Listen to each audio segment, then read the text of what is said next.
Hey guys, you got to see this clip from Brigitte Gabriel on Dave Rubin's show, The Rubin Report, talking about Islam, but specifically talking about the threat of Islam to America and comparing it to her native country of Lebanon. And then she pivots to talking about the Iran situation and the implications of the downfall of the regime. And I've got a lot to say on both of those points here. Have a look. Is transforming America. In their mind, they want the whole world to adhere to Islamic ideology. And the perfect example is in Lebanon, where I grew up, where I was born and grew up until the age of 20, the radical left in Lebanon, because remember, Lebanon is a republic exactly like the United States of America. That's what most people don't realize. When you think of the Middle East, you've got the Islamic countries either ruled by a dictator or a one-man regime or a one royal family. You understand? They're tribes with flags. That's what I call them in my book. But they are a dictatorship. People think Israel is the only democratic country in the Middle East. Lebanon is a republic, exactly like the United States. So what the left was, right? Not is, was. Yeah. Well, actually, it still is in a way, because we still have to have a Maronite Christian. The Secretary of State has to be a Sunni Muslim. We divided the power so everybody can be equal and everybody can be, we're tolerant and we're equal and we're diverse and all of that nonsense that when it's put in the wrong hands, it can destroy a society. So the radical progressive left in Lebanon, when the Islamists started saying, oh, we're going to transform the country, we hate you all, they would say, no, they don't mean it. We need to stand with them. We're a tolerant society. We shouldn't forget that. And they actually fought for their rights to have the rights that they have. And once the Islamists won and they became the majority, they killed the lefties just as much as they killed the rest of us, because they looked at them, oh, you're Christian idiots, we're done with you now. We have no use for you. You already served your purpose. So they massacred the lefty Christians as much as they massacred the conservative Christians in Lebanon. In America, the same thing is going to happen. It's like Iran. When the Khomeini came to power in 1979, the first thing he did is kill all the progressives, is kill all the leftists, is kill all the people who said, we want to make sure we have equality in the country. That's what Carter thought, by getting rid of the Shah and bringing Khomeini, they're going to have equality. Khomeini killed everybody. In America, once the Islamists have their way, they will have no use for the queers for Palestine, the LGBTQ plus, whatever. They have no tolerance for these people because they despise these people. So they are going to turn against the human rights that we believe in, that we respect. I don't care what you do in your bedroom. I don't care what God you pray for. I don't care whether you're religious or atheist. I don't care if you believe in Jesus, Buddha, Muhammad, whatever temple you go to, whatever mosque, as long as you are a law-abiding citizen in the United States, you love America as much as I do, as we do. We in America love all people, but they don't see it that way. And Iran is the perfect example of what happens when Islamists become the majority. Lebanon, Gaza, Syria, Egypt. Remember when in Egypt, the winter spring, the Arab Spring, when the Muslim Brotherhood took over? Every place when the Islamists, the radical who adhere to the religion of Islam and the tenets of Islam, take over, it spells disaster to any country or any community where they take over. So I should know, we're taping this on Tuesday. This is going to be our Friday show. And it sounds like it could happen at any moment right now. There could be a breakout of an American strike or some version of some sort of war happening in Iran. If the Islamic regime of Iran fell, which has murdered now, it sounds like around 36,000 of their own people in a month. I mean, it's absolutely insane, of their own people. If they fell, is that the blow to radical Islam that maybe could do some irreparable damage to the Muslim Brotherhood plans because their proxies would all be kind of crumbling, which in some sense they are already? That will be a huge blow to the radical Islamists in the Middle East, not the Muslim Brotherhood plan. Let's put that aside. When the Iran regime falls, and it will fall, it's not a matter of weeks, it's a matter of days now. So when they fall and the Iranian people rise up, remember, they are burning their own mosques. They burned over, I think, almost 350 mosques. So they are rebelling against Islam itself, not just the regime. One that falls, the fall of the regime of Iran will reverberate throughout the world. In the Middle East, I believe the Iranians will sign a peace treaty with Israel. The people of Iran will sign a peace treaty with Israel. Hezbollah will be suffocated. The money tunnel that was funneling money to the Houthis in Yemen, Hezbollah. Remember, Hezbollah committed terrorist attacks on 4 continents across the globe, not just Lebanon. They were supporting Islamic Jihad. They were supporting Hamas. All that money flow is gonna stop and die, and also it will destroy them psychologically. 50% of winning the battle is psychological. That will destroy them psychologically, and then I believe Lebanon will come to the peace accord, will join the peace accord. Syria will join the peace accord, the Abraham Accord. It will transform the Middle East, but not just the Middle East.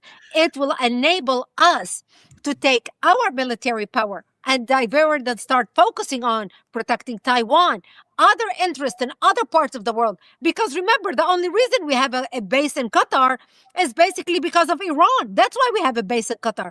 Imagine the resources that will be freed after that.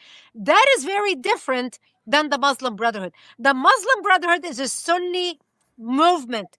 Iranians are Shia movement. There's not many Iranians in the world. The Sunnis, Indonesia, the biggest country in the world, is a Sunni country.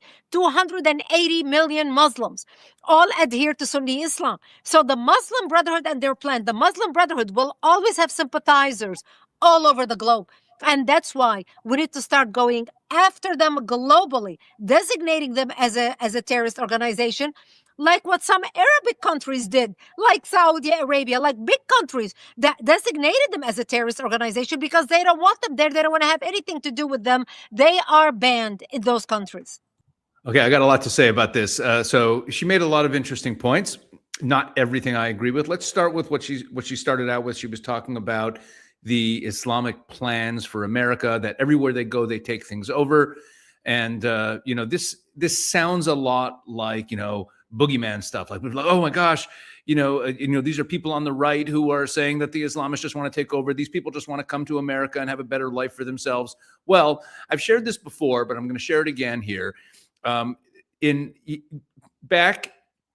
in the early 2000s, there was a big trial, a big investigation into funding to terrorist organizations that was coming from America. It was called the Holy Land Foundation's trial. And what sparked the whole thing was an investigation into the Muslim Brotherhood that started because a police officer saw a Muslim couple photographing the supports of the Chesapeake Bay Bridge, and he pulled them over. This led to a search warrant to their house, which led to a sub-basement where they found a trove of Muslim Brotherhood documents. And one of the documents they found, and this was admitted as evidence in the Holy Land Foundation trial, was called the Explanatory Memorandum. And this was a document produced by the Shura Council, the High Council of the Muslim Brotherhood.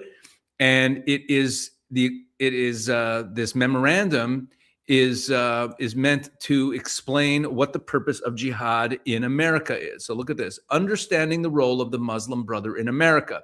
The process of settlement is a civilization jihadist process, with all the word means.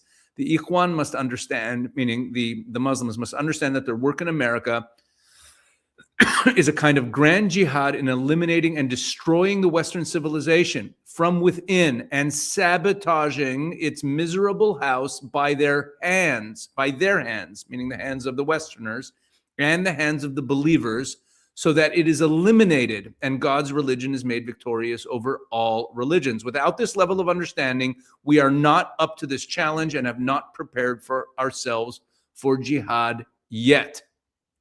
Okay?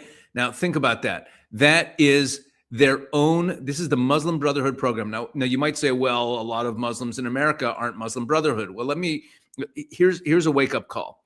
Because she was talking about the Muslim Brotherhood at the end there, that we have to ban them. And it's true. The Trump administration has started making noise about banning them, but they're not really banning them. They've only banned them in countries where they're already banned. The Muslim Brotherhood, although they're banned in Egypt and Jordan and Saudi Arabia and Bahrain and the Emirates and other Arab countries, that's because the Muslim Brotherhood seeks to destroy all secular governments and bring a caliphate. Okay, and that's why they banned them there. It's not because they disagree with their Islamism. They don't mind if they're waging jihad elsewhere in the world. Also, most of the mosques and schools in these Muslim communities in Europe and in the United States are, and in Canada, like all over the world, outside of the Muslim world, when they move to the West, the Muslim Brotherhood really controls a lot of the mosques. A lot of the imams and the preachers and the schools are run by Muslim Brotherhood affiliates or graduates. And so the Muslim Brotherhood plan for America is literally civilizational jihad. And then it lays out, you should download the explanatory memorandum. If you just look up, just Google explanatory memorandum, Muslim Brotherhood, you'll find the document. You can download it and you can read it for yourself. And it's important to know it. It's important to be able to show it to your friends. Now, she also was talking about Lebanon and how Lebanon's a democratic country. Now, she's Lebanese and she obviously misses Lebanon. The truth is Lebanon's been in a state of civil war pretty much since its inception because it's an impossible political system where you have different sectors of the, she was even saying there, like you have to have a Christian in one position, you have to have a Sunni Muslim in another position, you have to have, it's built for chaos and it's built for internecine strife, and it's always been at war with itself, and that's why it's constantly shifting around what side is it on over the decades. But she is right that if the Iranian regime falls, and that means that Hezbollah pretty much becomes a non-entity. I mean, they're still going to be there, but they'll be easy to get rid of because they're an arm of the Iranian regime. Then Lebanon will probably change sides and become more part of the pro-Western bloc in the Middle East. That will probably happen. She's right about that. But now I want to focus on the last thing she was saying, where she was talking about the impact of the fall of the Iranian regime on America's security interests around the world. And I talked about this in a video on Israel 365's channel right after the Iran war, back in June, right after the end of the 12-day war, where I put out a video and I talked about the fact that one of the big implications of the 12-day war was that Taiwan was now safer, and America's interests, America's real existential struggle, which is against the Chinese Communist Party, America was in a stronger position after the 12-day war than they had ever been in. Why? Well, because the Chinese and the Iranians and the Russians are this like three-way alliance. Okay, they're all helping each other. And the Chinese and the Iranians, there was this perception before the 12-day war that this alliance was a very strong alliance. And it seemed like, because China cannot take down the US on its own, neither can Russia, neither can Iran. But the three of them together, we thought, had a lot of power. But then when China and Russia did not come to the aid of Iran during the war, it revealed the fact that the Chinese-Iranian alliance is not what we thought it was. This would be on steroids if the Iranian regime actually falls. If the Iranian regime actually falls, what she said is true. The domino effect will be unbelievable. It'll be a huge pushback for Islam around the world. It'll be the first country to ever de-Islamify would be Iran, because you see, this is the problem with jihad and this civilizational jihad, this Muslim takeover of the West that we've been witnessing, is that it never gets pushed back. It's always progressing and progressing and progressing and getting worse and worse and worse. If the Iranian regime falls, we'll actually have, for the first time in recent memory, or in history really, an Islamic country that ceases to be an Islamic country. I guess you could say Turkey in the revolution 100 years ago also de-Islamified. But this would be a modern example of a country moving away from Islam, and that would be a huge game changer. But most importantly, as she said, it would weaken the Chinese Communist Party. They would lose a major piece of, first of all, their goal for land shipping lane. The Belt and Road is supposed to run through Iran. Iran would now no longer be a Chinese ally. The oil sales to China, that would obviously change. They would no longer be a strategic partner for the Chinese Communist Party in the Chinese Communist Party's battle against the United States and against the West. And it would mean that Taiwan would be much safer, even without what she said, which is even without diverting America's attention recalibrating America's attention to focus more on the Chinese threat on Taiwan, even without that refocusing. Just the very fact that the Iranian regime would fall, and what that would mean is that the Chinese would be so much weaker than they were before, that Taiwan would be safer. So there's a lot of huge implications. Suffice it to say that if the Iranian regime falls, this is not like a regime change in Libya, Iraq, Syria, or these other places Or even if you go back to, various coups that have taken place in European countries over the last decades, this is much bigger than a single regime change. The Iranian regime falling shakes up the entire global order for the good. So a lot to watch for here. Kudos to Brigitte Gabriel. She always puts on a good show. All right. God bless you.